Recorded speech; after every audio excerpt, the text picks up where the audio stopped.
You're live. Thank you. Madam Mayor, it's 6:05. Sorry for the delay, and we are live. Thank you very much, Madam City Clerk. Good evening, everyone. I'd like to call this Thursday, November 19th, City Commission work session to order and ask the clerk to call the roll, please. Mayor Pam Triolo. Here. Vice Mayor Andy Amoroso. Here. Commissioner Scott Maxwell. Here. Commissioner Herman Robinson. Here. Thank you. If everyone would please rise for the pledge, led by Commissioner Robinson. Pledge allegiance to the flag of the United States of America and to the republic for which it stands, one nation, under God, indivisible, with liberty and justice for all. Thank you. Okay, tonight is a work session. We have allowed for comments and for people to make public comment on this. So, Madam City Clerk, did you get some? Madam Mayor, I just have one comment about the first item. And before you get into it, if you want, I can read it. Okay, terrific. Well, okay, yeah. Thank you. This is from Teresa Miller. It says, thank you for addressing an issue that is having a negative effect in our community. I've read and support all the proposals in the city manager's memo. Vacation rentals aren't a neighbor renting out their spare bedroom. They're a major business conducted in residential zoned neighborhoods. As businesses, they should be subject to the same requirements as retail or commercial operations, permits, licenses, inspections, and business taxes.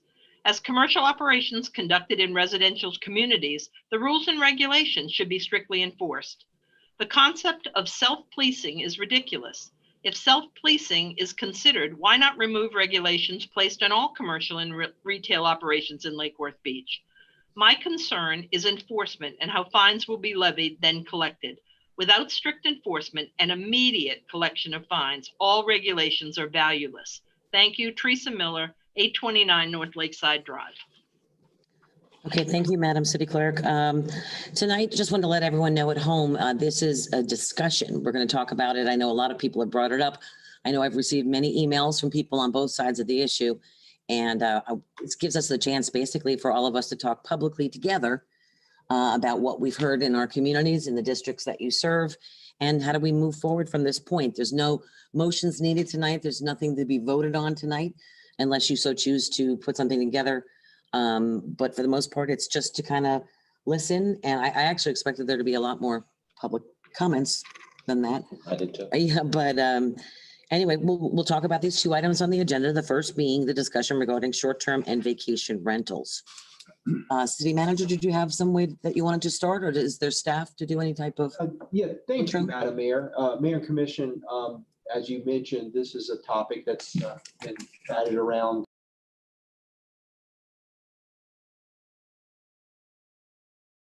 Michael, you're muted. Go ahead. Good, so Go ahead. how about now? Can you hear me now? Yes. Thank you, Madam Mayor. Mayor and Commission, tonight we're going to be covering this topic that's been talked about for quite some time now. And I'm going to have William Waters, the Community Sustainability Director, and Christy Godot, our attorney, who are going to be doing the bulk of the conversation about this. So I'd like to go ahead and have William, if he wants to provide just a brief overview of how we got here, and then basically what was put into your package, and then begin the conversation. So I don't expect them to be too long because y'all are pretty well familiar with it, but I thought it'd be important for them to do a little bit of catch up. So if Mr. Waters will go ahead and step up to the plate. There he is. Good evening, Mayor and Commissioners. William Waters, Community Sustainability Director. This issue has actually been percolating and being cooked for about 10 years, the length of time I've been with the city of Lake Worth Beach. Both the previous administration, as well as Michael and the city attorney's office, has been trying to come to grips with how to deal with it in the context that in our old zoning code and our current land development regulations, which are inclusionary, this specific use or type of use is not allowed, as it is not mentioned as being allowed. That seems to be a bit of an area of consternation for many people because the use is not specifically prohibited, but the way of the construction of our code is unless it is expressly allowed, it is by default not allowed or prohibited.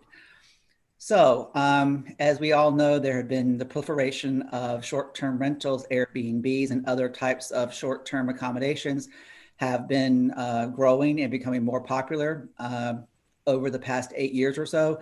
Their growth really exploded during the recession. And at last count, there are as many as a couple of hundred of them potentially operating in the city without the appropriate business license or classification. There was an attempt maybe 7 years ago to put together a loose business vacation rental Airbnb association to sort of regulate itself. Glenn Torsivia led that charge and got pretty far along. And I guess at the end of the day, there were enforcement issues being self-regulated, as Ms. Miller mentioned.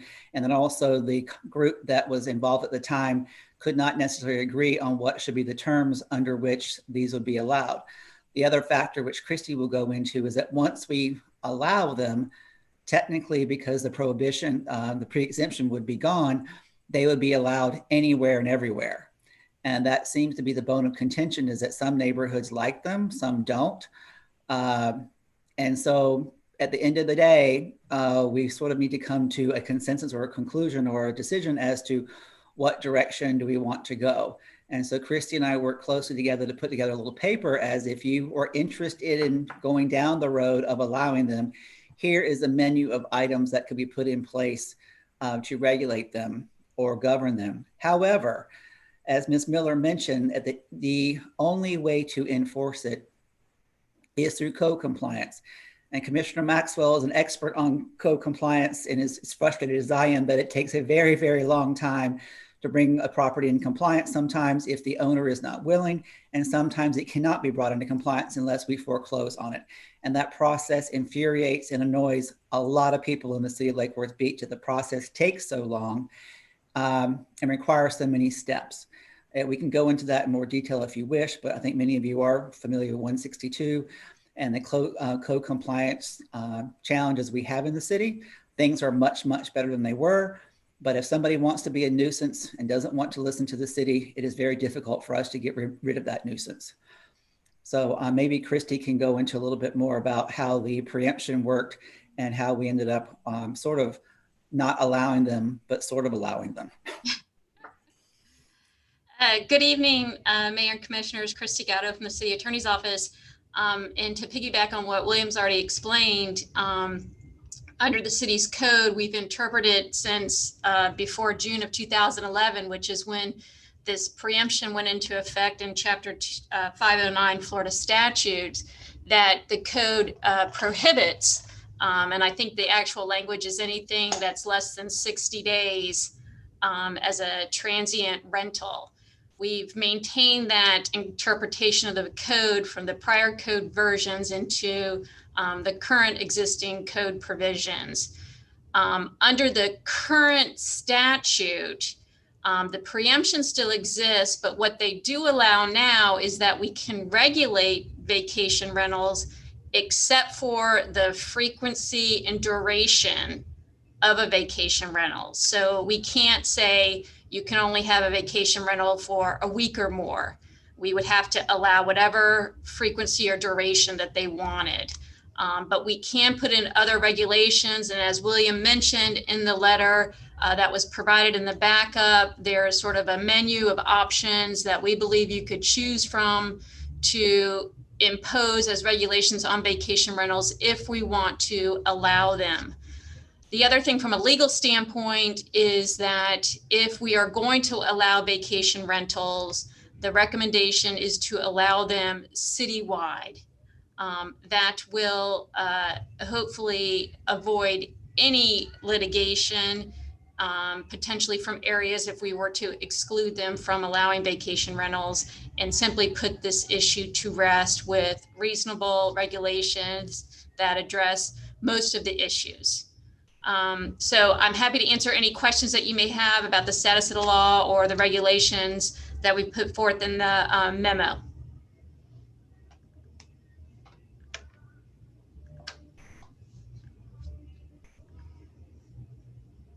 And I think the commission's on mute. Go ahead. If, Christie, if we were to allow them, obviously everyone that is already operating would be grandfathered in. Would we be able to do a moratorium to try to, see exactly what we're looking at? We've heard hundreds, somebody said last night said 600, somebody else said 200. Would we be able to move forward with some rules and regulations, put a moratorium on it until we actually see what that looks like?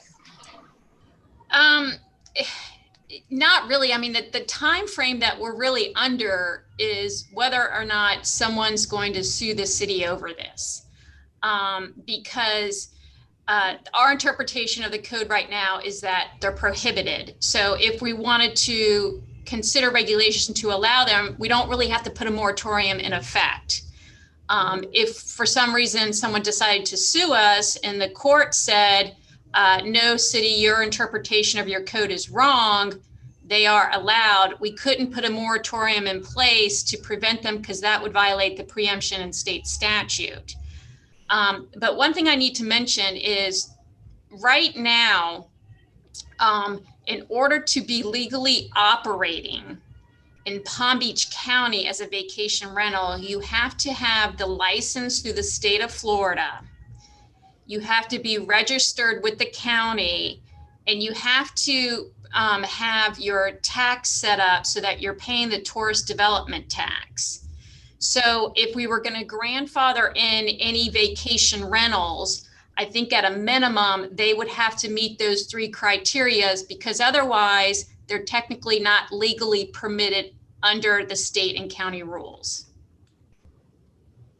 Continue. And if we moved forward with that, anyone that did not have any of those or all of those, we could actually stop from doing business and everything's could be a legal ramification, but we could stop them from doing business in the city of Lake Worth Beach?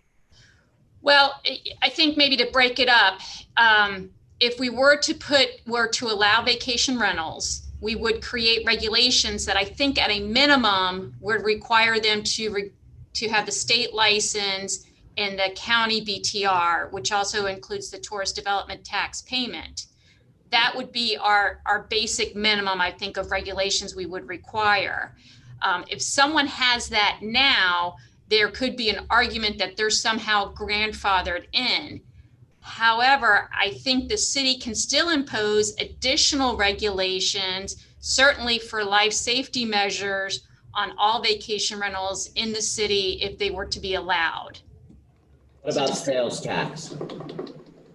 I'm not sure about sales tax. I know they have to pay the tourist development tax that's required of them. And I think they do have to report to the state on any other kind of additional tax. But I can certainly find out about that. There's some confusion with owners that I've talked to. They thought that line item was actually sales tax, and it's not sales tax. That's more of the bed tax, correct? Right, right.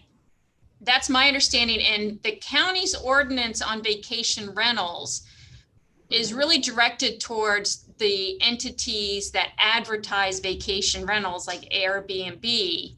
And before they can advertise a vacation rental in Palm Beach County, they have to make sure that the entity is paying its tourist development tax. Now, if as a small business owner, if I have to pay sales tax, why wouldn't they have to pay sales tax? I haven't researched that issue, and I would assume, like you, that they'd have to pay sales tax in addition to the tourist development tax. I apologize, I haven't researched it. Okay, thank you.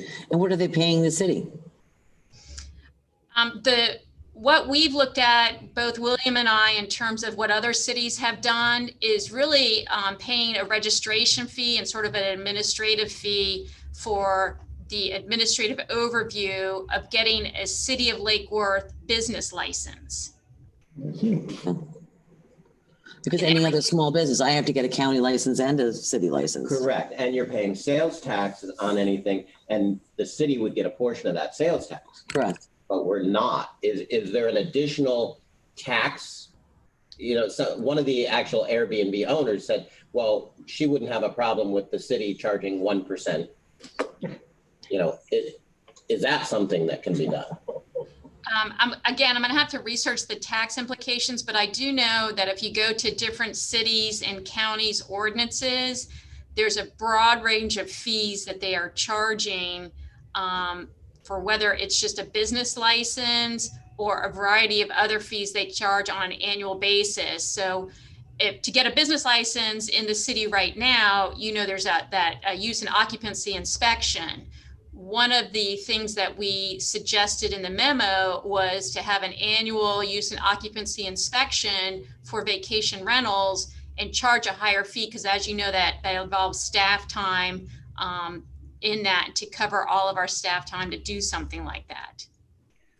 Christy, may I interrupt and go back to the tax question that Commissioner Amoroso mentioned? Whether you know or not, the business license itself includes 3 components. One is a business tax receipt, which actually is a tax schedule. Then there's a use and occupancy registration, and then the inspection that happens. It varies, but it's predominantly every 3rd year.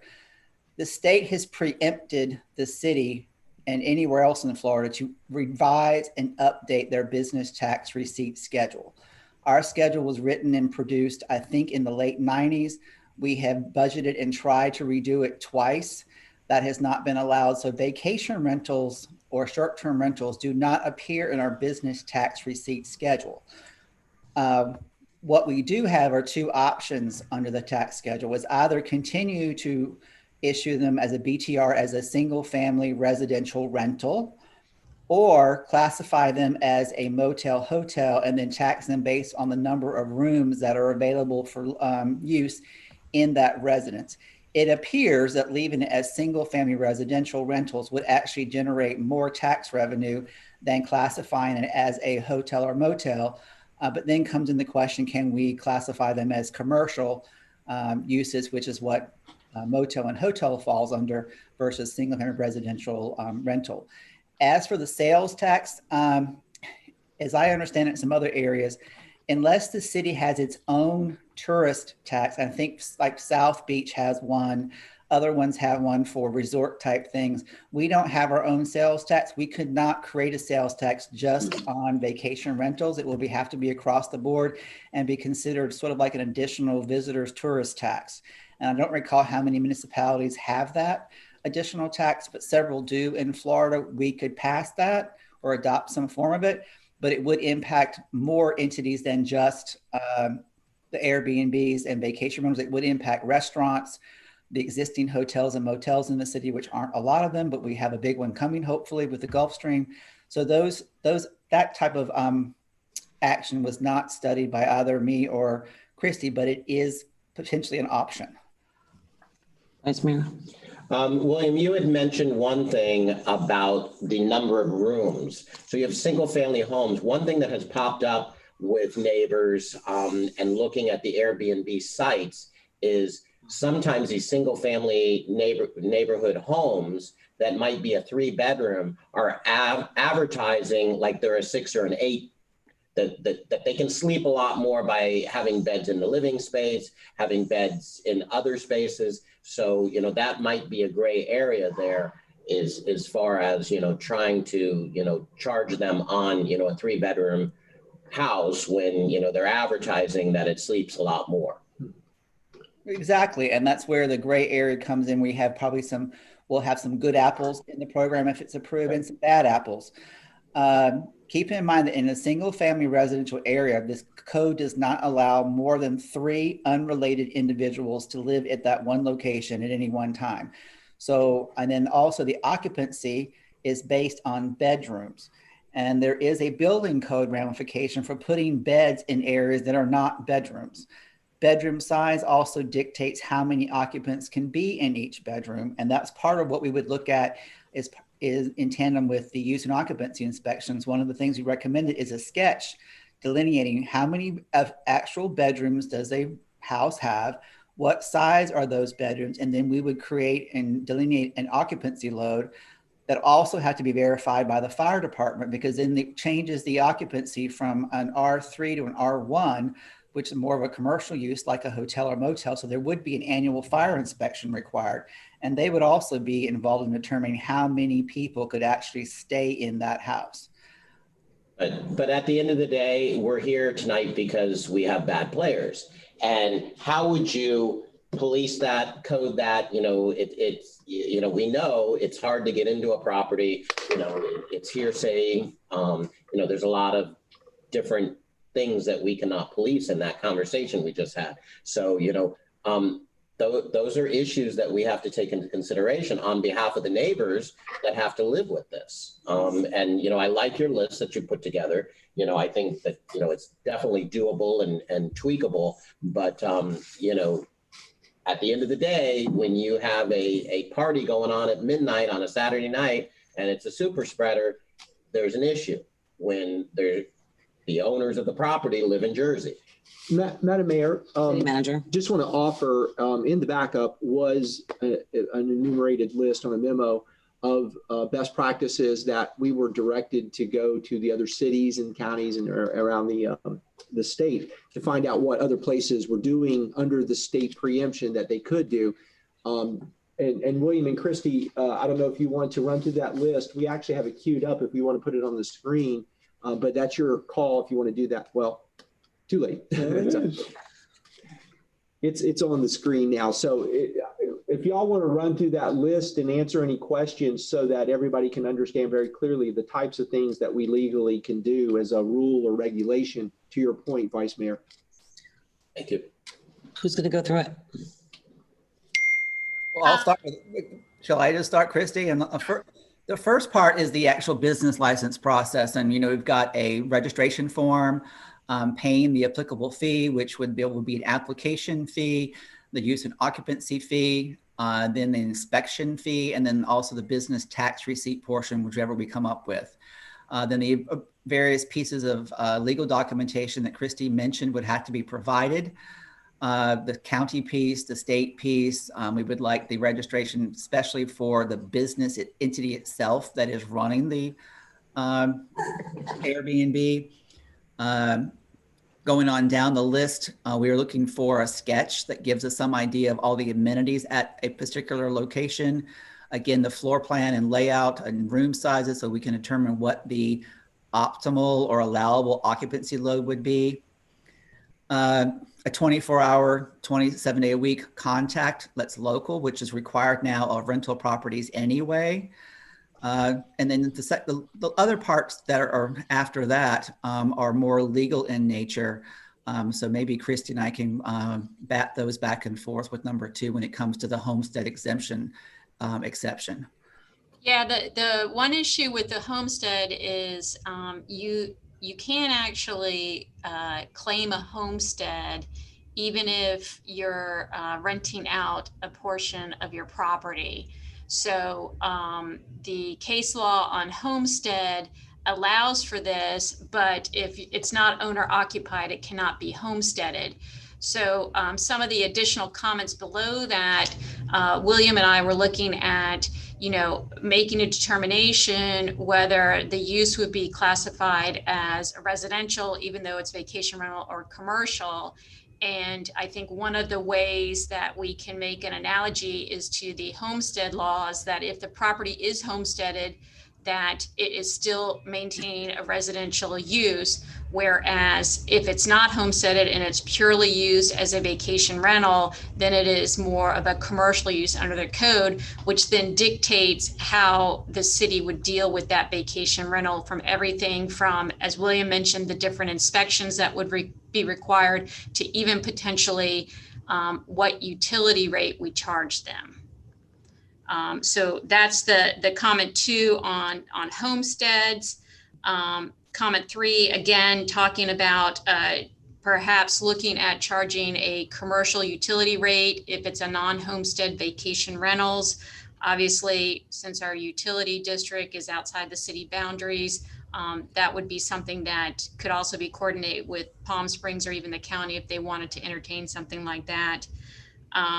We get down to the use and occupancy inspection, and then if it's a commercial use, perhaps we increase it to an annual inspection, because now you've got a property where it's constantly being used by transient rentals, and you want to make sure, from purely just a life safety issue, that everything within that property is safe for the residents and guests that are using it. Again, that would also supplement, as Commissioner Amoroso pointed out, the issue with occupancy. As he knows, from a code enforcement standpoint, occupancy is a difficult issue to try and enforce. But if we get into these properties one time a year, then you can sort of get a good feeling for what really is going on inside the property. Most cities in their vacation rental ordinances are requiring some sort of external signage and internal signage that advises not only their neighbors, but also the folks that are renting it, different schedules, like for waste collection, about the noise ordinance and emergency numbers. Number 6 there, we have sort of a available tool belt to use for enforcement issues. As mentioned, we have code enforcement. We also have chronic nuisance. And what we're mentioning here at number 6 is perhaps make it a lower threshold for vacation rentals, where after a certain number of calls for service, we start the chronic nuisance process on a vacation rental to bring that property owner in and make them come into compliance and really be a good property owner or vacation rental owner, and go through that process if they are not. I think William kind of mentioned this in terms of looking at vacation rentals in sort of a motel hotel frame of mind, to meet those performance criteria that are in the LDRs, and he might be able to speak to more to that, what's required in that. 8 talks about parking requirements, making sure that a vacation rental is not going to create a parking nightmare in your neighborhood. And that, I think, would go along with the sketch that they bring in, so that we are aware of what the available parking is and is not, and that would perhaps put a limitation on their occupancy levels. Number 9 is creating a fee schedule for vacation rental violations, perhaps through the code enforcement citation process or some other process if there's violations. We also, in number 10, that's talking about the fire code and accessibility requirements if we deem them a commercial use for those vacation rentals that are not homesteaded. Number 11 is, again, looking at triggering the Florida building code requirements for commercial use and occupancy. This is sort of ratcheting up, I think, and William can perhaps talk to this, the requirements as a property becomes used more and more for a purely commercial rental purpose. And that way we can make what's required of them similar to what's required of a motel hotel, in terms of they're now on the same playing field. So if you want to have a vacation rental, you're going to have to live by the same standards that we require of our true commercial hotels and motels. And William, I don't know if you want to add to that. I think that the last thing on the letter is talking about making this change to the code will require sort of a heavy lift in terms of all the different chapters in the existing code that this may touch on that we would have to tweak. I won't bring up the number, but parking will be a challenge for many of the existing entities that are practicing being a a short-term rental, vacation rental. As most of you know, many of our residential properties do not have off-street parking, or their off-street parking is quite limited. That's one of the complaints we get most often, is the parking in the neighborhood being taken up by a vacation rental, in tandem also with the nuisance activities of late night parties, lots of noise, and too many people. In reference to the building code, some of the changes that on the base of it, the building would have to have accessibility for people with disabilities. There would have to be exit signage. There will have to be occupancy load signage in the building. Some of the change on the worst case would be that this change of use and occupancy requires that the entire building be brought up to current Florida building code. Many of our residences are east of Federal Highway that we're discussing, also in a flood zone, which in order to do the change of occupancy rates, they're going to have to be brought up to what the new current requirement for flood zone would be. And so it would get excessive, very, very expensive for someone to do the full change of use and occupancy. And for the most part on the inside, it would not really have a purely residential flavor or feeling when you were in that house anymore. It would feel like a commercial property. I don't know how, and the fire code keeps changing a little bit. I don't think they would be required to provide sprinklers, but if a building were large enough and had multiple floors, they might have to. And we do have a few houses that have a third floor. There are very, very few of them. And I don't know of very many houses that are over 5,000 square feet, but I think if they were, they would have to add a sprinkler system, possibly. So that, as Christy mentioned, it's pretty an arduous thing to meet all those, but it could be considered, especially if we're going to have these types of uses competing with motels and hotels, which have to meet them already. Vice Mayor, did you have a follow-up question? Yeah, a couple follow-ups. Could we have the operators that are already working on these platforms, when they put their applications in, actually do a printout and a list of the platforms that they advertise on? I get a lot of people, that's actually how the neighbors know that it's an Airbnb. They're looking at the platforms, they're doing printouts, they know exactly what they're advertising.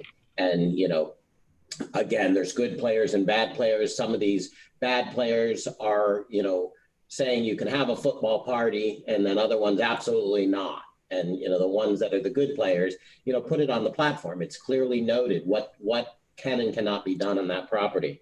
Homesteaded, I get a lot of calls on Homesteaded. Again, that's a gray area because, you know, they're working with Dorothy Jacks's office, and, you know, the owner says, no, I should be homesteaded because I live there. And then the neighbors are bringing in copies of the platform that clearly shows that, you know, they're not really there. And then there's that ongoing fight. So, you know, maybe if we can show the platforms that they're on, show exactly what they're advertising, and then, you know, how much they're advertising, you know, but again, you know, that's a lot of work in your department, William, and Christie's department, you know, going back and trying to fight a homestead, you know, but that's a call I get a lot. And then also the chronic nuisance, you know, we get a lot of people saying, well, isn't this a chronic nuisance? So, you know, if we can clearly define, like you had said, what a chronic nuisance looks like on a property like this. We know what chronic nuisance looks like in other forms of the city and where we're doing chronic nuisance, but, you know, maybe look at the chronic nuisance based on, you know, what's going on, the parties at midnight, you know, the overcrowding, the cars, you know, what does this look like with a chronic nuisance case? Thank you. I'm going to take the approach of talking about just my personal experiences in the neighborhoods. I lived across the street from an Airbnb. The owners were the nicest people in the world. They lived in Wellington, the owners at that time. They gave me their telephone number. They gave the neighbors their telephone number.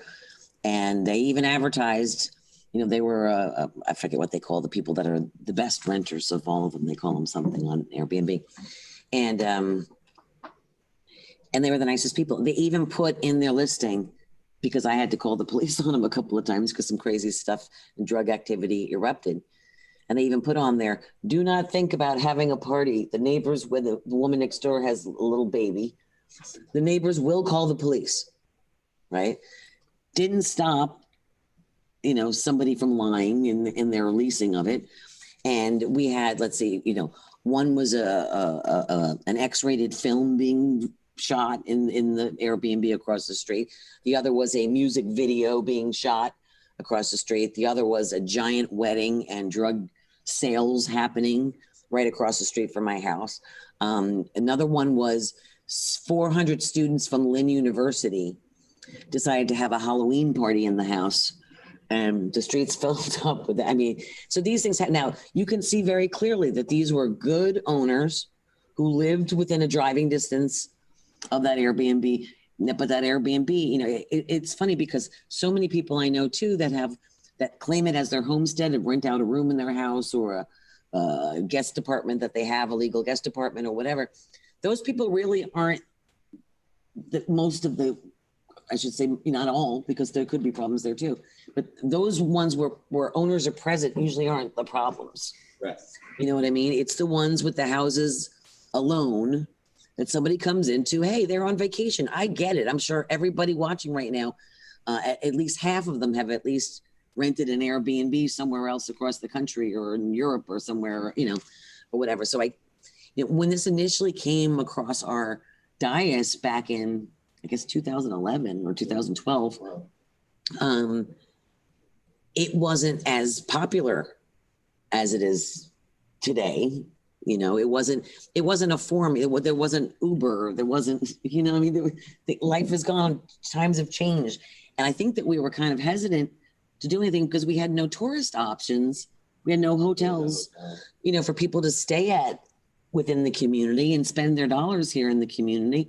And it kind of was a double-edged sword for us, you know, because there's nothing worse than being that neighbor next door whose baby is crying all night long and can't sleep because you can't get a hold of someone. You know, my goal is there's always been a kind of happy medium to it, putting some of these restrictions in place to help alleviate the situations. And as always, there are good people and bad people. Some people are going to obey the rules. Some people are not. We need to have the rules in place to tell the people that are not going to clean up their properties, that are not going to, you know, care who's inside those properties, that we have a level of, you know, you follow them, we're good with them. You don't follow them, we're not. And I would say even I know in South Palm Park, I talked to numerous people, they've been having a giant issue on 17th Avenue South and on South Palm Way. I know up in College Park on the Intracoastal Waterway, there's a house that's not even listed that has giant parties on the weekends in the middle of COVID and cars lying down the streets. I know on the west side, there are people complaining in Sunset Ridge of a certain property that has basically constant cars. There's no parking in that area of the neighborhood where the people have driveways, and they're just lining up the streets. They're down in your district. There's parties being had in certain, you know, and so I think that if we can kind of, I like many of the ideas that I saw. I don't personally think that ruling them out is a possibility in today's day and age where it's a viable option. But I also want to make sure that we put in place the types of restrictions to make people jump through the same hoops. I'm sorry, and I know this might not please everybody. If you're renting houses out and that's your business, that's a business. You bought a property as an investment, you're going to lease it out.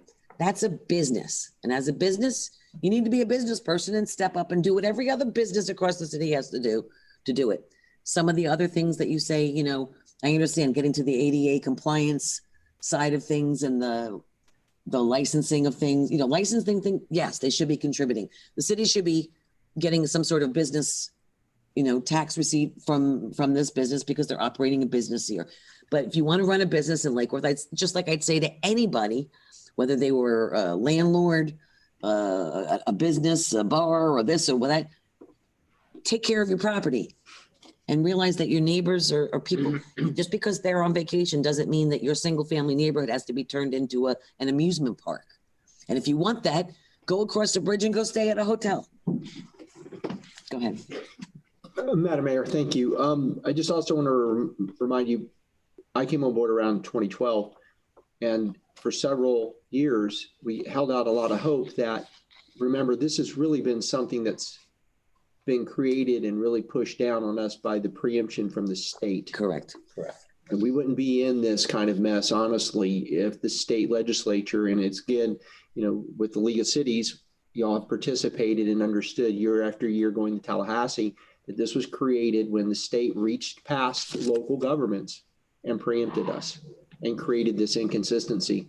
So I just wanted to add, that was the other thing. We went year after year back to the legislature with some hope that we were going to get some reasonable and rational relief from our state legislators, and it just hasn't happened. So during that time, we've also seen other cities and places employ best practices, which is a lot of what you've got in this memo here. So it's been an evolution, but I just want to remind everybody, And Chris, another example of the state taking away local rule and authorities. home rule, once again. Christy, Yes, ma'am. what types of, if someone just in this circumstance, I'm trying to think of it, say someone's listed on Airbnb, right? And they're listed there as a business and you're going to stay at that home and that property. And say something happens, there's the wiring and it goes bad, there's a fire and there's loss of life at an Airbnb. Does the city hold any responsibilities with the laws written the way it is currently? If any type of liability to that place running itself as a business and us not enforcing it, or, making sure that they had inspections or things like that? No, we have sovereign immunity and that protects us in a lot of different ways in this area. It really, all the liability would fall back on the property owner, who ideally would have appropriate insurance in place to address that. But if, say we go forward with the current interpretation that vacation rentals are prohibited throughout the city, and we don't aggressively enforce that prohibition, there's nothing currently that would require us to take on liability because we don't aggressively pursue it. Okay, Vice Mayor? On that note, on our list, do they have to give us a copy of insurance? For instance, if their house is paid for, they don't have to have insurance. You're right. From a property standpoint, that's correct. But that's an excellent point, along with your point about the platforms that they advertise with. I think those are great suggestions about other things that we could require with an application, some level of insurance, or perhaps just even as additional protection to the city, some waiver of liability if they don't have appropriate insurance in place. Because again, as a small business owner, I have to give my landlord a copy of insurance, naming them as an insured. And every year I have to give them an update, because it's renewable every year. So that really should be something in our backup. And then to piggyback on what the city manager said, I'm the vice president of the Palm Beach County League of Cities, and I sit on the board for the Florida League of Cities. And both leagues every year has had Airbnbs. And I think Commissioner Maxwell even sat on the Florida League of Cities group that actually pushed that forward. And every year we keep bringing it back. And again, this year it's on our list to take back for, local legislation and home rule for Airbnbs in our districts. Is there a way to do like I mentioned when I said, when people live in the home and they're renting a room in their house, and is there a separate type of, can you make the rules to be if there is on-site management, and if there isn't on-site management, could that be like a tier or a level? Or is it all have to be all or nothing, Christy? I think we could, like I said before, perhaps make an analogy somewhat to the distinction in the law between homestead and non-homestead. If the person lives on site, then we might be able to allow reduced sort of regulations because they're on site. Right. And if they're not on site, the property is not listed as homestead property, then perhaps we ratchet up the regulations to ensure further life safety protections because nobody is there 24/7 or readily accessible to someone renting the property. And can we, Correct me if I'm wrong, but to maintain a homestead exemption, you only live at the premises 6 days, correct? You kind of, I didn't hear the whole question, William. But I said to maintain your homestead exemption, you really only have to live at the premises 6 months and a day. You could be living somewhere else in Europe 5.5 months out of the year. Nobody's there, and you're renting your house out as an Airbnb. That's But true. We have that in the city now. But you're advertising on the platforms 8 months out of the year, so therefore you should not be qualified. Well, that's where I was going to get to my next question, which was something that I brought up, William, when we were doing the other rentals in the city, was that you cannot have a rental unless you have someone within a X mile, I forget what it was, an X mile distance of the property as a property manager or an owner or something like that, that could be there. We still have that requirement for residential rentals, or actually, yes, regardless of if they're single family or multifamily.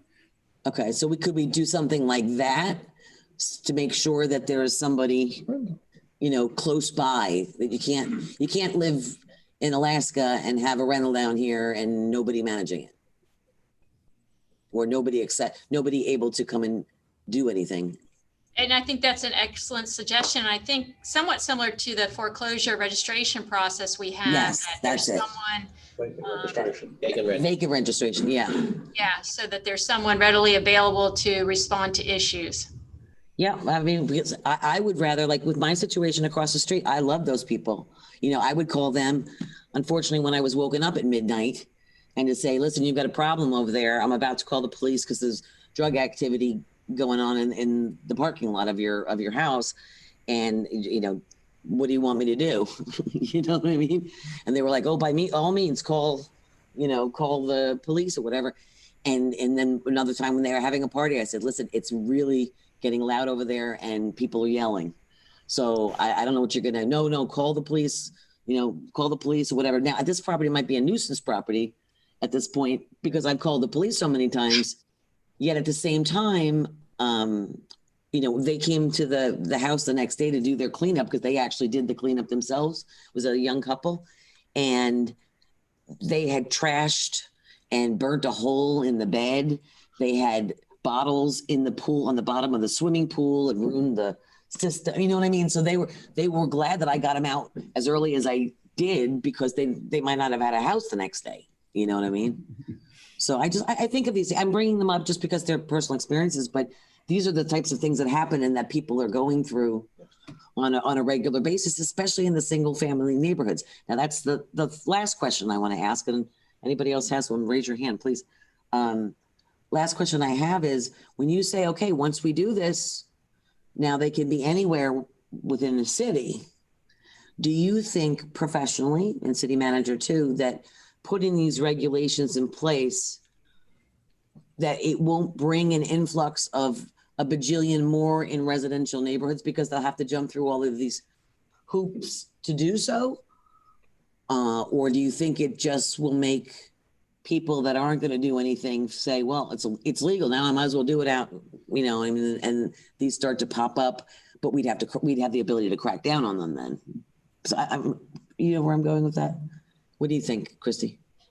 Well, I think you're trying to find the sweet spot between making the regulations a deterrent from everybody that just wants to do it, to making the regulations so that we have the good neighbors follow the regulations. They have good vacation rentals that don't cause a lot of problems for the neighbor in the neighborhoods.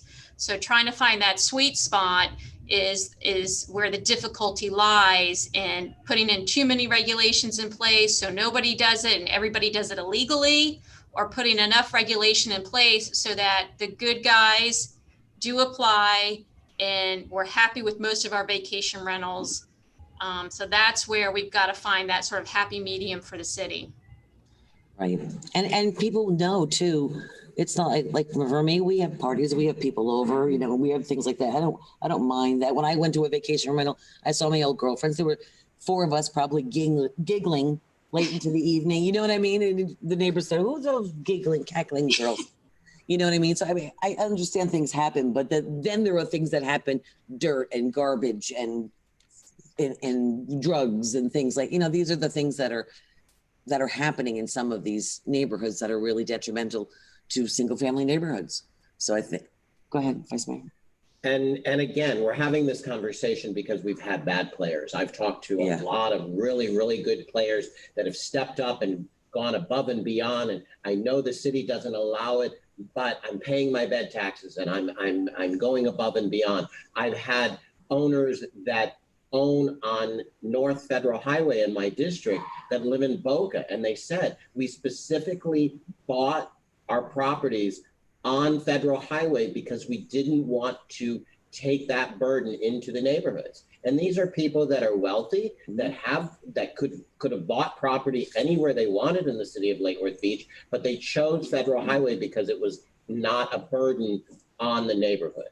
So, you know, there are good players out there, and we just need to make sure that our rules and regulations help our residents in our single family neighborhoods.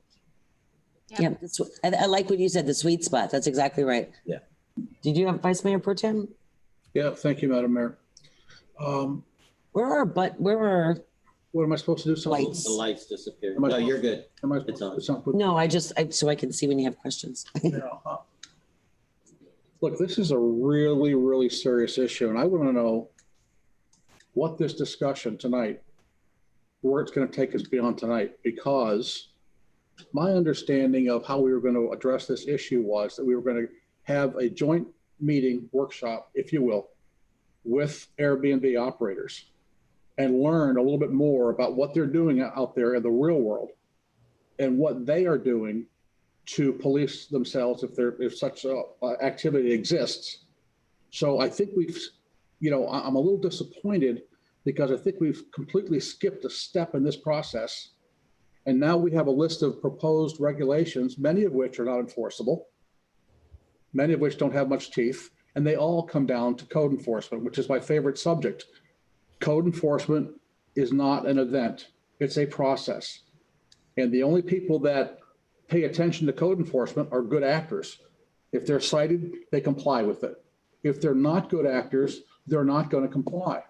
Okay. And in this particular environment, this particular industry, if there's the great owner that you were talking about in Wellington, if their property turns into a what do you call it?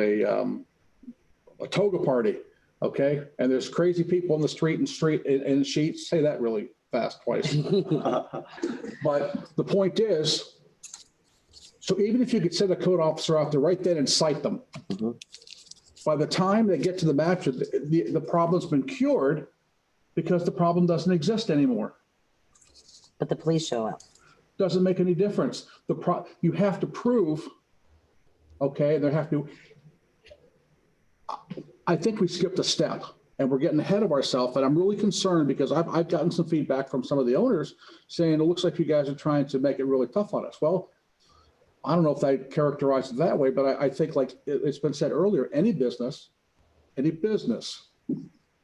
needs to follow the rules that all the businesses have to follow. Okay. And all of this comes back to, I mentioned the regulation and oversight. We are going to have, as a city, we are going to have additional staff people employed. If we think for 1 millisecond that we're going to have any regulation or oversight on Airbnbs. And that's something we haven't, all these things are not being talked about. But the most important thing that we haven't discussed, other than as the city manager brought up earlier, is, how this was pretty much rammed down our throats by the legislature, is that the 13,000 parcels of property that people own in this city, these property owners have property rights. And maybe they don't want an Airbnb next to their house. Now, they can certainly rent it out as an annual rental. Can't do much about that. But to have a constant flow of people coming in every weekend. And why should you or I or anybody else for that matter at midnight be tasked with the responsibility to call the owner and say, hey, this is out of control. You should be able to sleep. So all I'm saying is we're sitting here tonight, we're having this discussion. I want to know where the discussion is going to take us. But more importantly, I think we need to get the Airbnb operators in here so we can work together to come up with whatever resolution we're going to do moving forward with this. I like that idea too. Otherwise, I like that. Otherwise, we're going to get blowback from the Airbnb operators because they think that we're just, going to run them over. And we're still going to get blowback from the private property owners who feel like they're getting hosed because they're putting Airbnbs all over town. Right. So I think we're getting a little bit ahead of ourselves. And if somebody could please clarify for me where this discussion's taken us, I'd feel a lot happier. Thank you. City manager, do we have a working group of people from the Airbnb side, or have we reached out to them, or? Madam Mayor, and Commission, back years ago, I know that Glenn Torsivia and I met with the group at that time, as well as some residents, and we went through a series of discussions and meetings. And again, we went back to trying to get the legislature to give us the leeway to actually, formulate some ideas of what regulations and legislation would look like. And then that stopped. Most recently, there's a group of folks, and I believe you got an email that was sent yesterday from Mr. Segrich, who's been very vocal and sent a lot of emails and communicated with staff. I believe that William and Christy have had conversations with him. A lot of that has been more, not so much about, I don't believe, and I don't want to speak for them, the regulation side of the equation, but the fact that our current configuration of our code doesn't allow them, and they are very adamant that they are legitimate and want to be in there. So that conversation can only go so far from the staff's level. Okay. I'm sure that conversation could be had in another workshop, absolutely.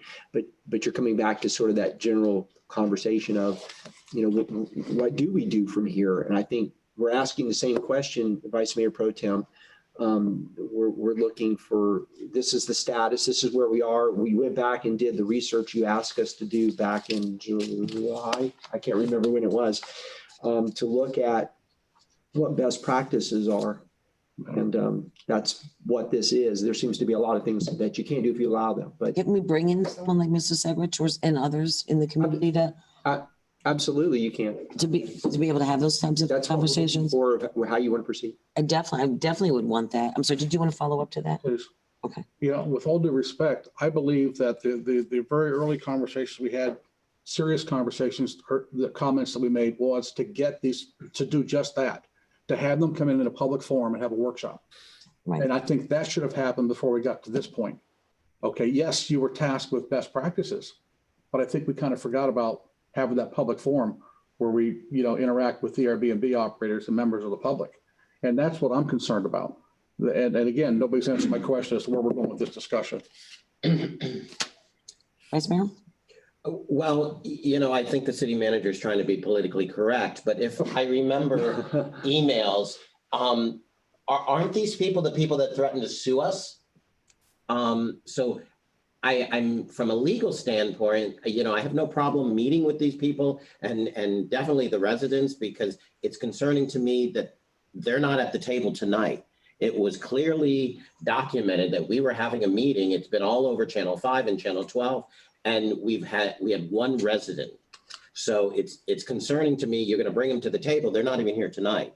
I totally agree with bringing them to the table, but they're good at, reaching out, but they're not here when we're actually having the meeting.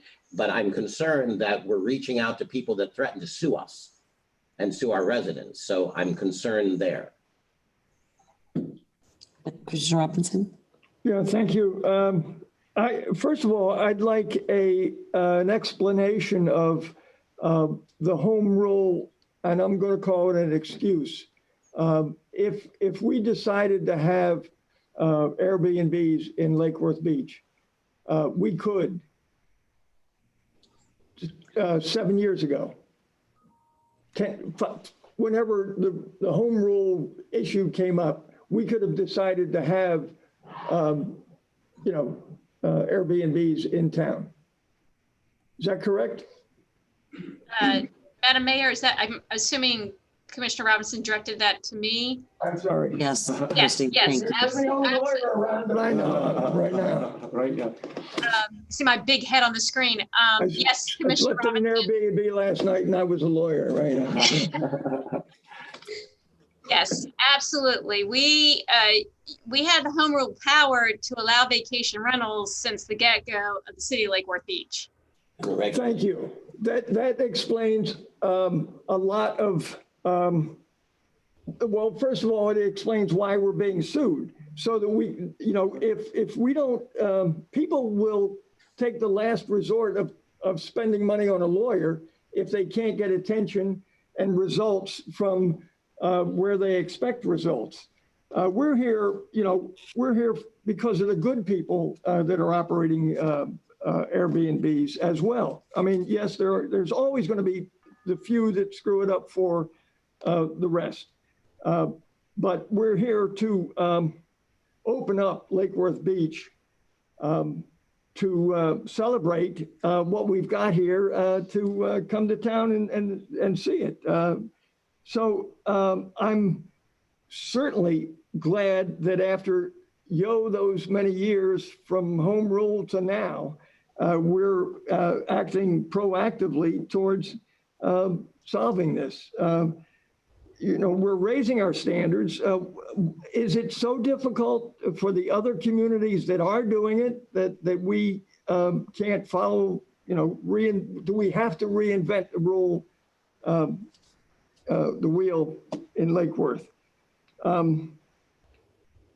I'm a proponent of all good management and operation. I'm interested in the increased income that we can get from the cost of regulating and licensing and the additional services that are going to be required for these short-term rentals. We're raising our standards. I'm really looking forward to that. But this has been a long time coming, and this is just the beginning, because it's really a difficult topic, because there's so many variations of number of rooms and homesteaded versus 6 months, or you're going to homestead your Airbnb your house for 5 months, and you're going to be legal to be homesteaded. There's a lot of side decisions and side legality to address. The people that the Airbnb, the platforms that regulate this stuff should be or at least consulted. It's a difficult topic, but other cities are doing it, and I'm glad that we're going to do something about it, because I'm a proponent of bringing tourists to Lake Worth Beach, and I think we're capable of regulating and maintaining. We have enough good citizens that are I'm going to call the self-regulation on the neighbors, not on the operators. Because the mayor's a good self-regulator, Did you ever have an Airbnb next to your house? I'm between 2 apartment buildings, and I'm blessed with good management, and I have called the police, because of bad situations. No, I understand that, but you bought a house between 2 apartment buildings that you knew were commercial buildings. Sure. That's where the residents have the issue, and why it's been so difficult. And it didn't take so long. Hold up, may I speak? It didn't take that long because of that. It's because we had the sober home epidemic, which also we couldn't regulate where a sober home went, which also was going into our single family neighborhoods at that time and was proliferating throughout the entire city in ungodly numbers. And they were bad sober home operators as well as good sober home operators. So there was a lot of things happening at that time. And like I said, and you— I meant that as a compliment to you, because you want to have a good neighborhood, and you're part of the self-regulating that is going on. No, I'm saying that, but when you make a choice to buy a house between 2 apartment buildings, you know where you're buying. When you choose to buy a house in a single family neighborhood with all just regular single family houses there, you expect to have neighbors and families and people around you. That's the issue that the neighbors have when they make an investment in a house on the Intercoastal Waterway for $800,000, or a house on the west side of the city for $150,000 in a great neighborhood across the street from a park. you know, wherever it is, whether it's a ritzy house or an everyday house for a mom and pop, you know what? When you buy in a single family neighborhood, you expect it to be single family. I'm not saying that because I understand today's a whole different time. And I get the whole Airbnb thing and I get the whatever. And I think the good operators being good neighbors are viable. And I get that. But again, they're in single family neighborhoods. Yes, they are. And every single family home can be rented. So, you know, your argument or your explanation of buying in a single family home it is good because you expect it to be homeowner occupied, but it isn't. That's a fact of life today that a lot of homes, single family homes, are rented, which is a management issue anyhow. So I am glad that we're starting off at this finally, because we have been avoiding it. We've been, I don't want to, I hesitated to use excuse for home rule, but other cities have been operating Airbnbs, and we have the people that are operating them out in the city want to be legal. I know a lot of them. And so, yeah, so it's going to be a process that this is just the beginning. What else did I want to say? I look forward. In terms of William, I'm going to mention the competitiveness of. I like Lake Worth Beach being competitive with the world, and I want our Airbnbs to be better than Wellington's. I also am concerned about Airbnbs competing with the older motels that we have on South Federal Highway, and how we're going to make those buildings, I'm going to call them buildings, competitive when we're talking rental tourist attractions, which the Airbnbs are. So I don't mean to put South Federal motels as a distraction, but I want them to be considered in terms of their economic challenge. And I want the income from these Airbnbs to be over and above. I want them to be treated as, I guess we can't consider tax as income, but I want to certainly cover the expenses of Airbnbs, and look forward to them being legal and well-regulated. Thank you. Vice Mayor? Christy, can we talk a little bit more about what Commissioner Robinson referred to as home rule excuse?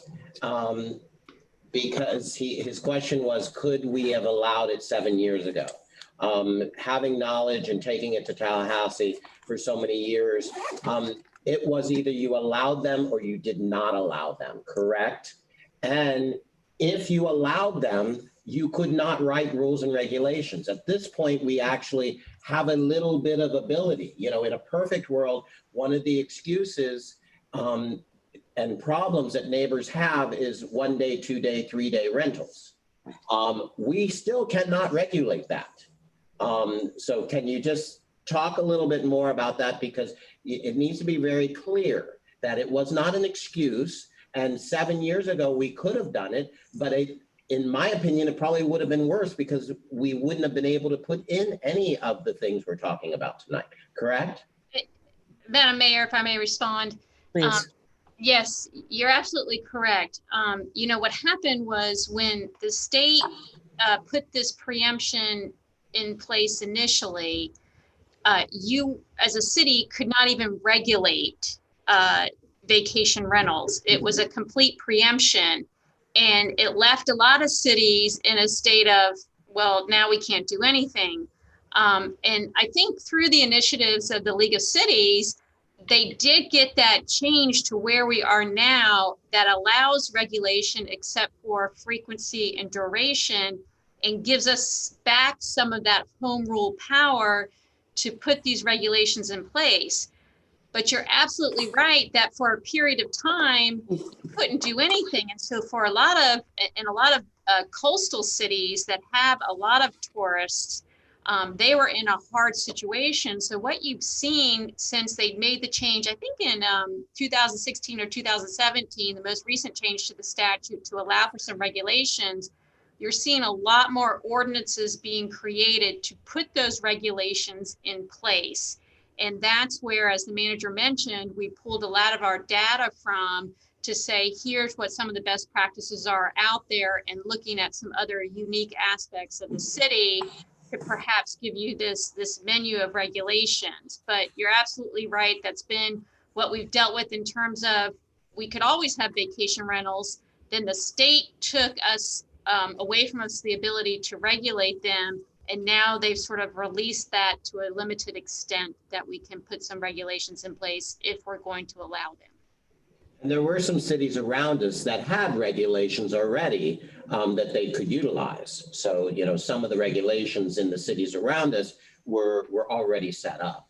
Right, right. So if you had an ordinance in place before June of 2011, which some cities did, where they not only, they allowed for vacation rentals in certain areas and then have regulations, those ordinances were allowed to continue to exist because the preemption did not, it wasn't retroactive and get rid of those ordinances. It was on a go forward basis. But for a lot of cities, like the city of Lake Worth Beach, we either outright prohibited them through the interpretation of the code, or the provision that existed was just a prohibition. So you were either stuck with not allowing them or then allowing them with no regulation. There you go. Mayor Pro When Tem, did that change? 2017 17. or I 18. think it was 16 or 17, yeah. Oh, 17. Okay. And then, Madam Mayor, there was a time when cities were then taking and finding out what they could do, the larger cities, for example. And that's where we were able to then go in and plagiarize what was from experience, what worked and didn't work. In the larger city. So there was a little bit of a lag there. Vice Mayor Pro Tem? Thank you. And I want to pick up on that point. The question was raised earlier about other municipalities having the ability to implement regulation and follow up. I would dare say that in many of those cases, those cities were much larger, had greater resources, financial resources to do just that. I could sit here and argue that we struggle just to keep ahead of regular code enforcement action on a day-to-day basis because of our aging housing stock and a lot of other issues. But the other thing is, I want to make sure that, I'm sure everybody knows this, but I just want to go on the record and say there's a real big difference between having a piece of property as an investment that you rent out annually to a renter and one that you rent out by the weekend or by the week. The property owner has much greater oversight and control over somebody that has a lease with them. Because first of all, it's a written legal document that provides certain conditions that have to be met by both parties. Those conditions don't necessarily exist as strongly, I would think. And I'm not a lawyer, I'm just guessing, as me going to a hotel to spend the night overnight. I don't have this long legal, thing to deal with. The other thing is, we talk about the platforms, Airbnb and what's the other one, VRBO or whatever. I've talked to some of the owners of the Airbnbs, and they have sworn to me that some of the bigger platforms like Airbnb, they have systems in place that if something goes awry with the particular customer, we'll call it, that they will step in and call a customer up and say, look, you just lost your money and you're out of here. Which I find that interesting. If it really works that way in a real world, that's great. But I'm thinking, well, geez, if that's that easy, why do we not have that luxury with code enforcement? But I would suggest, in addition to having that open discussion with these operators and the dialogue or whatever, but I would suggest that we get representatives from these different platforms to come in here and give us presentations on just exactly how those platforms work, and just exactly what they will and will not do. Okay. I think that's very important. Now, I'm not trying to necessarily prolong this process, but as I said earlier, my first comment, I think we skipped a step. Okay. And we need to get it all together before we start making any decisions. And I'll ask for the fourth time, where is this discussion intended to take us after tonight? Thank you, Madam Mayor. Thank you. Vice Mayor? Well, City Manager, on that note, we would do another workshop and invite them in. Haven't we already invited them in? Because City Hall is not open. So tonight they had a chance to comment. I have access to the platforms because we've had them at the National League of Cities and the Florida League of Cities. So we could definitely invite them in a Zoom. And the U.S. Conference of Mayors. But, would that not just be another meeting like tonight? Would we be, I'm all for having another one and specifically inviting, but, I feel we've already done that. Vice Mayor, Madam Mayor, if I could. Yes. Sure, that's an option. I mean, there is an argument to be made, and I think the Vice Mayor Pro Tem has made that in an effort to try to make sure everybody gets their thoughts and hearings and thoughts in that we could do a workshop session.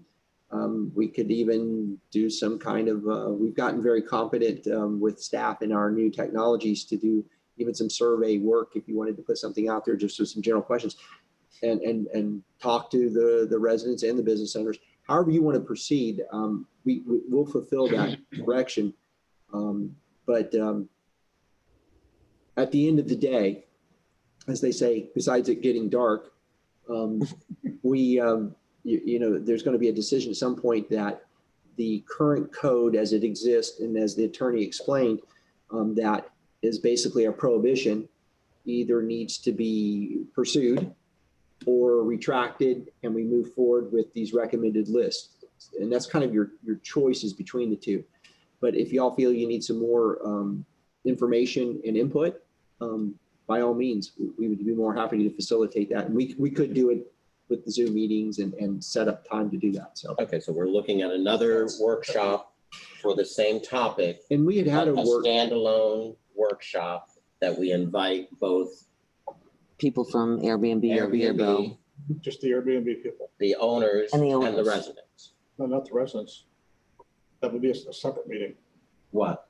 You don't want to, I don't think it's a good idea to have the residents and Airbnb and us, three legs of the stool in the same room at the same time, trying to go through a workshop. You're going to have, Well, they're not actually going to be in the same room. They're going Well- to be on a Zoom. I understand that. But I Okay. think we need to take logical steps on how we glean the information that we're looking for to make a better decision. That's all I'm trying to say. Oh, Well, okay. in the Zoom process, actual homeowners will be comment cards. As opposed to, and I'm just saying, Well, I think We're trying to figure out what you're trying to get at, because I all thought. I'm getting at is tonight's everybody needs to be brought into this conversation at one point or another. So we gather Agreed. all the information. Most people I speak with that aren't in the Airbnb business are not terribly fond of Airbnbs. I got it. They're not fond of it at all. Okay, well, why aren't they here tonight? Come on, Andy. All right, come on. It's a workshop, guys. Keep it light. We're just having a discussion. Folks are in the middle of COVID. And, I got a text yesterday late in the evening about a news article or a news feed or something on this issue. We're going to be having COVID for a year or two from now. So we got to figure out how we get through this, Yeah, we do. But you know what? because the residents are It's dealing been with it. brought to the table now. COVID's been with us for 8 months, okay? 9 months or however long it's been. And it's been brought to the table. So let's take the appropriate steps now that we're going to take. Maybe some of you don't want to have an extra couple of workshops. But by golly, this is going to be a tough thing. Like I said earlier, if it's not done right, and even if it is done right, we're going to get bloated. So say, for example, we screw it up just a little bit. We're going to get run over by both the public and the operators. This is not a good position for us to be in, and we need to I'm not saying take our time in forever, But now that we're talking about it, we're finally talking about it in a serious way. Let's take the time and do the proper steps. Now, a comment was made earlier about folks threatening to sue us. Okay. I'm not interested in talking to anybody that's going to come in here and tell us that, you know, make a point and say, well, we'll sue you, or that's not legal, or that's not whatever. I want to know how they're going to operate. Okay. So I've had folks tell me that, and it's kind of a turnoff. You know, I'd rather work it out with somebody than somebody threatened to sue me. But this needs to be an open, honest, and what's the word I'm looking for? Cordial exchange of ideas. Okay. And not where one part or the other feels like they have to bring the hammer in because they feel threatened on some level. And that's all I'm getting at. Thank you, Madam Mayor. Hey, Christy. Yes, ma'am. Hey, Christy. How did Key West, I remember years back, they were saying Key West had the restrictions in place for no less than 1 week rental. I remember this was years ago, and I think they're still kind of at that. That may have been on the books part of it. I was just asking, was that thing on the books part of it? That would have to be because when they first put the preemption in place, there could be no regulations, and now there can be no regulations on duration or frequency. So if Key West had something in place that limited it to 1 week, that had to predate June of 2011. Okay. Excuse me, Madam Mayor. Madam Mayor, if I could, we had another comment. And since it's a Zoom meeting, I think it's important that you hear it. If it's okay with you, I'd like to read it. Sure. Tammy Panza just wrote, she said, hi there. I'm listening to the work session, and I just heard Andy Amoroso complain that there were no people here to speak in response to the Airbnb issue. From what I understand, City Hall is still closed, so we're not allowed to attend. How can we actually converse or talk? The paperwork that was presented by Anthony represents a number of people, not just one person, and the paper was not read into the record. Furthermore, we are not allowed to Zoom in or give any public comment in a live fashion. If we're allowed to open up our schools and our children are allowed to go to school, then I see no reason why City Hall should be closed to the public, and public meetings should not be held in public where people can have public meetings should be held in public where people have actual responses. I just wanted to read it in. I'm sorry, it just came to me. Okay, Commissioner Robinson. Can I ask for another workshop in January that would, we would have some information of how the other cities are doing this legally, and certainly involve the community, which would be good actors, bad actors, and residents, and anybody else that wants to chime in. A decision on this has to be made. You know, so if we're afraid of offending somebody, I'm sorry, but that's our job. And a good compromise apparently has been said that, you know, if both parties aren't pleased, it's a good compromise. The mayor called it a sweet spot, or Christie called it a sweet spot. We're looking for a sweet spot. The sooner, you know, we have another workshop, the sooner we will be able to make a decision on good regulation. So if we can look forward to a January workshop that would include more information from the platforms and citizens, both operators and non-operators, I would hope that's possible. Vice Mayor? Madam Clerk, can you, for Tammy Panza, can you just clarify what, I mean, this is a hybrid version of a commission meeting. We're here, people are on Zoom, and just clarify for public record how they put a blue card in, so to speak, with an email. You know, we've had other meetings where people have commented, just for clarification. Yes, sir. There is a notice that's posted on our website that gives them a link that they can go ahead and comment, and it comes right to my desk. But we stop it normally at 5:45 before a meeting. And But today, it's been out there since I believe Monday, and we only had the one comment that came in. So I And don't know why. That hasn't changed. That's been how we've been running meetings since Yes, sir. COVID started. Okay. Yes, thank you. sir. And so I think we have our direction, city manager, that we'd like to go to January to have all parties involved in a workshop. Yes, ma'am. Okay, thank you very much. Let's take a quick break before the next one, so we don't have to break later in the middle of it.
Hi, how are you?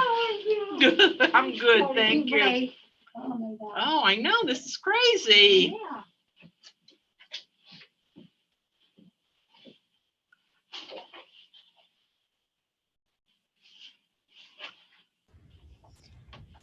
Debbie, are you there? I am. Okay. Just so you know, our mics are still live. Your mic is still live. Okay. Oh, okay.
Christy. Christy. I'm here. Hey. You good to go on this next one? Because this is going to be shorter. You bet. She said.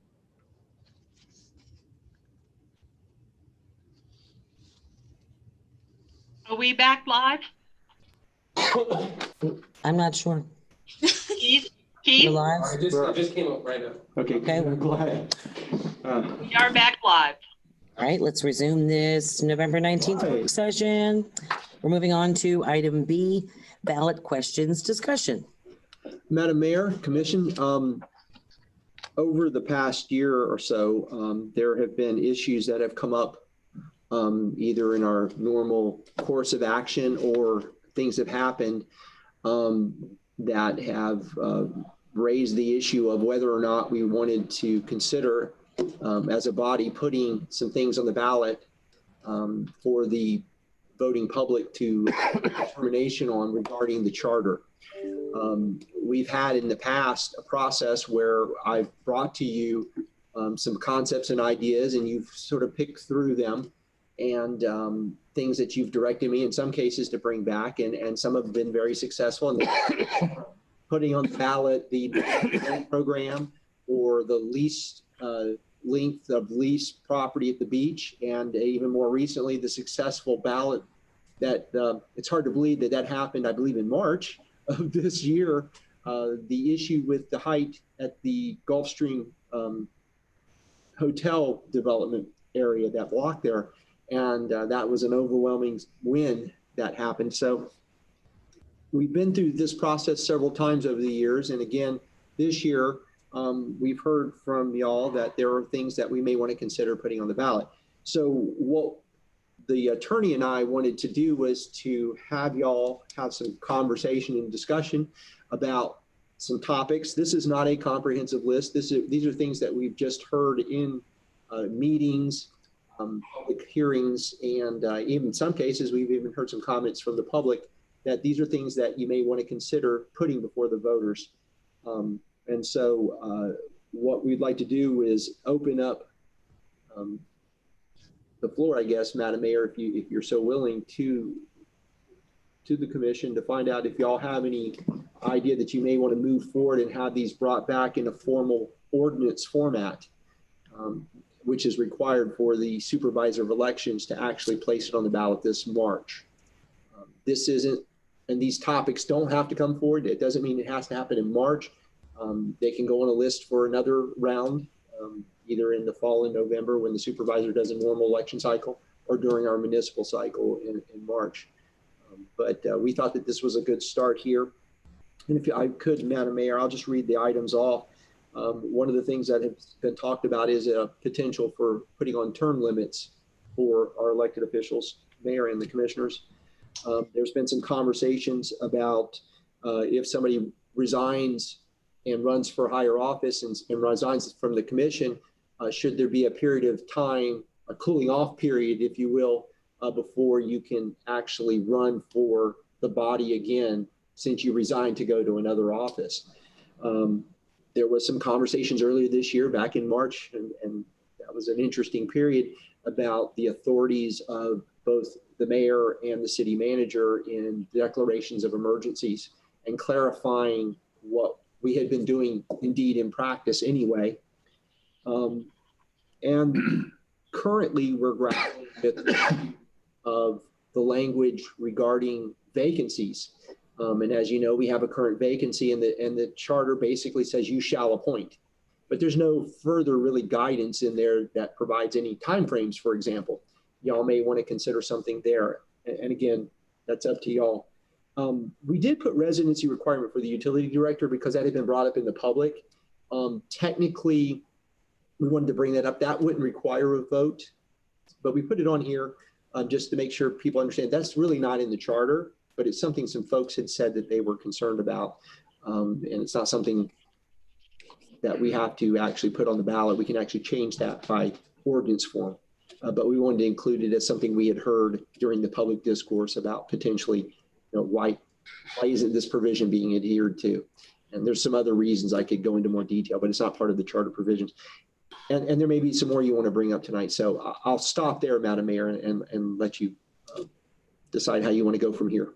Vice Mayor, you brought up the term limits the last time and wanting to bring that forward. So did you want to? Yes, everything that's on that list, I've heard. If you want to start with term limits, I agree with, all of that, and bringing it forward. It's things that we've heard from our residents. Term limits, I don't know that we're going to actually have the conversation tonight. I don't think we're not going to get into the actual wordage, but these are things that we want staff to bring back. That's how I understand it. Is that correct? I think, I don't know if you want to do by consensus. Are you interested in bringing term limits? Well, I think, are you asking me? Yes. Yeah. If you're talking about term limits, I think there has to be a discussion as to what the term limit would look like. Okay, my recommendation for term limits would be 2 3-year terms. So it would be 6 years total in any one position. However, you could move to a different district and run again. You could also run for mayor. That's the first one. I mean, we'll definitely have conversations, but that's, what I'm thinking. You have anything? Well, as far as term limits are concerned, if we're going to put that on the ballot, there probably needs to be 2 choices for 2 timeframes. Give them a choice. Okay. Plus no term limit. So there should be actually 3 questions, 3 possible.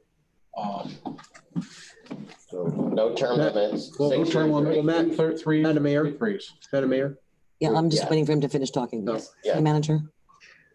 6, 8, or no. So in other words, no term limits, 2 threes or 3 threes. Yeah. Okay. Okay.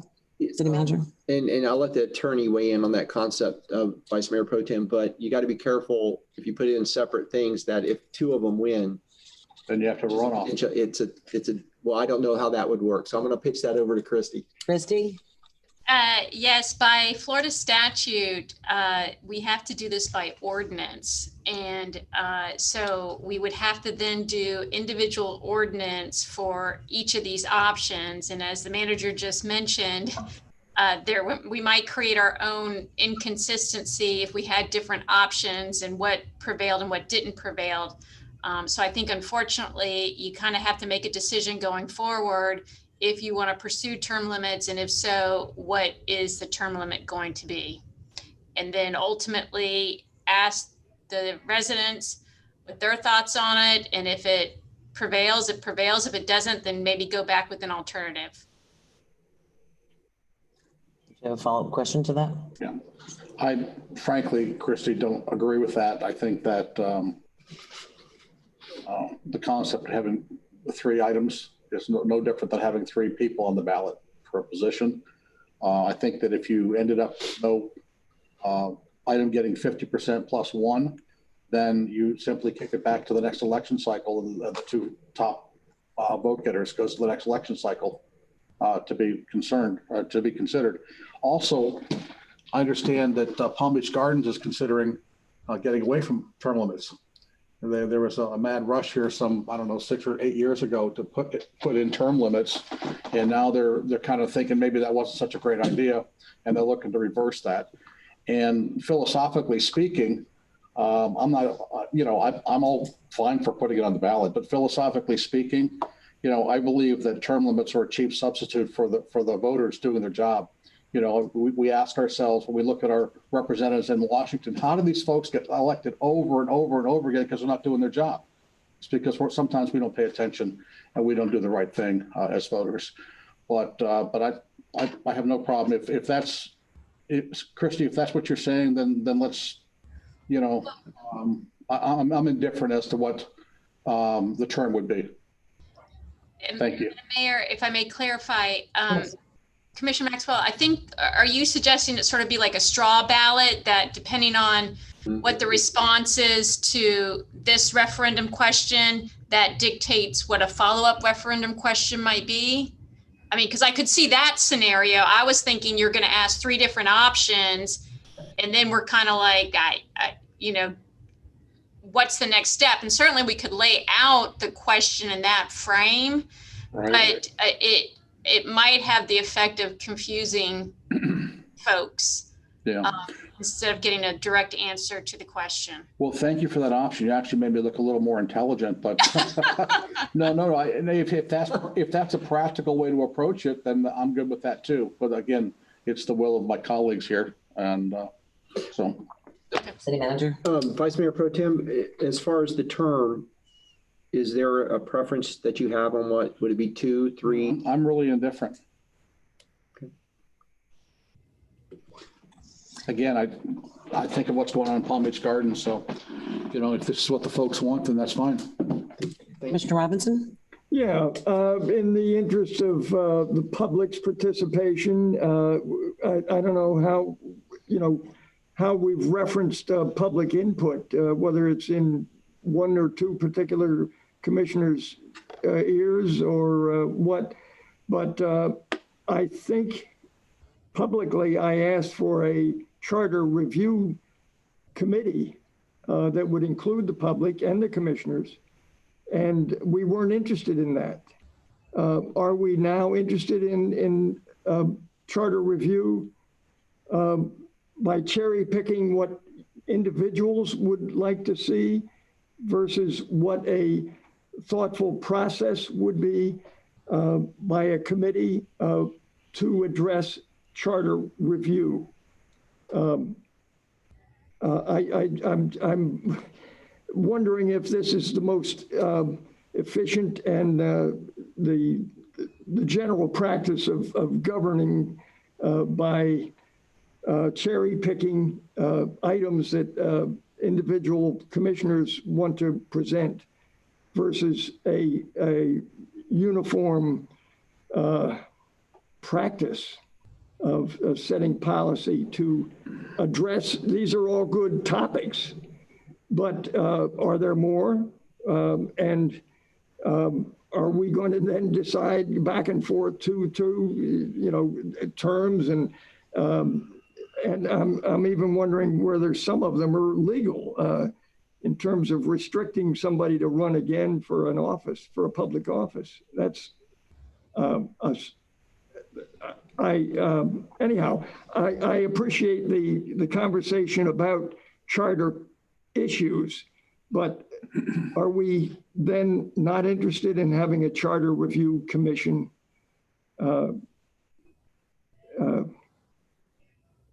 committee in the future? Vice Mayor? With all due respect to Commissioner Robinson, from what I understand, because I was it was brought to my attention by somebody, you've already put together a group of people that are looking at charter review. I haven't put together anything. Well, there is a working group or an active group or whatever you want to call them that actually contacted me for my input. And I told them I could not give them input because they were working with you, because that is, outside the sunshine. So, we're moving forward with some of these things, and I don't know where to go with tonight. These are things that have been brought to my attention by residents, and I'm bringing it to the public. Commissioner Robinson? Well, I just want to explain that I have mentioned publicly, and because the commission decided not to even discuss items on the charter, that a group of citizens, knowing that I was interested in charter review, formed a conversation about it. I'm not participating in their conversations, and it demonstrates that there are people that want to look at it holistically, not in terms of what individual commissioners want to talk about. And I'm certainly interested in hearing different commission ideas, but to do it cherry picking particular ideas that individuals want to talk about is, I think, a poor way to set governing for a charter review. I mean, this is clearly a charter review by individuals. City manager? I thought you were, No, I thought you were waiting. Oh, well, I've heard you mention some of these items, Commissioner Robinson, and I've heard you mention some of these items, Commissioner Amoroso. And I would think you of all people would appreciate the ability to get something done fast around here.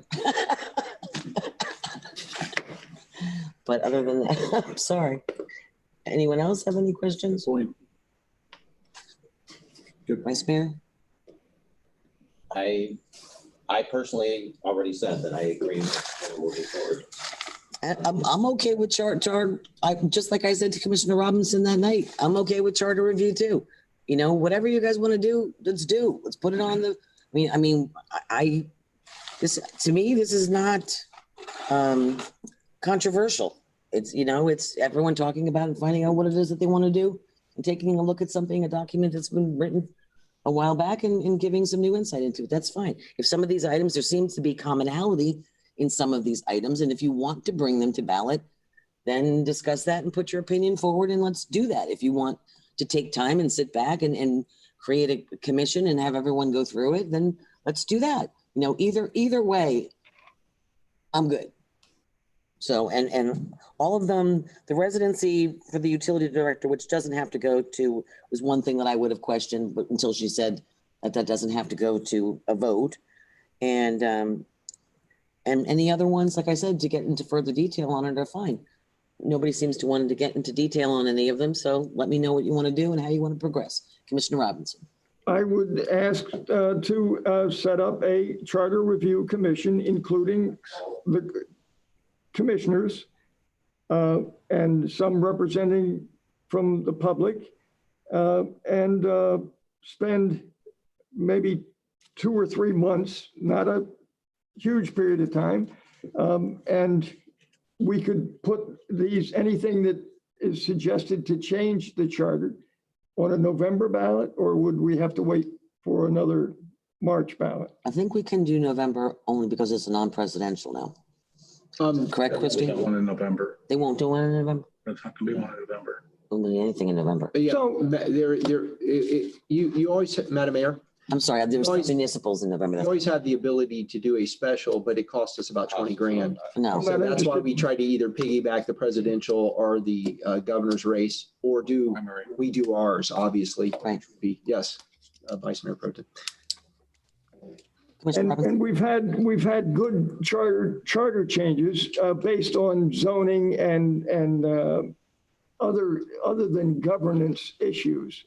We haven't had any governance issues, which these appear to be, for 20 years. So if it takes a year and we can put it on next March ballot, I'm not interested in rushing towards a few answers on 4 questions when there may be, the committee may decide. We haven't even decided, and I'm not interested in deciding on any of these issues tonight. I think it should be an open committee that takes its time to study the whole charter. Well, I understand that, but I also understand if someone has an individual need or want to put an item up on the ballot this time too. I mean, you could do that and then still have a full charter review. If there's some item that you feel that you want to get on there, on the ballot right away, you all have an opinion on that too. But I think the charter review is a good idea, Commissioner Robinson. What I'm saying is if there's anything, it's been mentioned a number of times by a lot of people. So, Commissioner, I'm sorry, Vice Mayor. I just wanted to ask the city attorney, if I may. So if we were to set up a charter review, what does that look like? Would it be a group made up of us, and then we would appoint a person? Because like I said, it's already been brought to my attention that there is a group of some sort, whether they're a working group or something, I would assume it wouldn't be that group. I would assume it would be set up, separately. Madam Mayor, if I may. Yes, please. What you typically see is there's an official sanction committee that's established to do your charter review. And you can do it a bunch of different ways. I think the most common method is to set up a group of citizens without having someone from the governing body sit on the committee. The reason being is the sunshine law, because if you or two or more of you sit on the charter review committee, then you can't have outside conversations with the other committee members on that board. So a lot of times they appoint residents to the charter review committee. They study the charter, they propose recommended charter change to the governing body, and then the governing body votes on what they want to send forward in ordinance form to the ballot. I'm sorry, Christy, specify who they is. So you can establish, say, by resolution. You can also do it by ordinance, but resolution is probably the quickest way to do it. And since this is sort of a temporary committee, you establish by resolution who your charter review committee members would be. And you could have a resident appointed by the mayor and each commissioner. You could involve professionals. You could have more than one appointment. The number of board members or committee members is completely up to you. So you do have some discretion in this area, but I think pushing the duty to folks that don't serve on your governing body is the best way to do it, so you don't run into sunshine law issues. Okay. I don't want to go there. Vice Mayor Pro Tem? However, Christy, what you didn't mention, which is, we all know, is that if such a board were constituted, those board members would be governed by sunshine. Yes, sir. You're absolutely correct. So we're all clear on that. Yeah, so they would have to be in a committee noticed meeting with minutes, with public access when they discuss the charter, but then you could call them up and say, hey, I want to talk about this issue or that issue with them outside the sunshine. Right.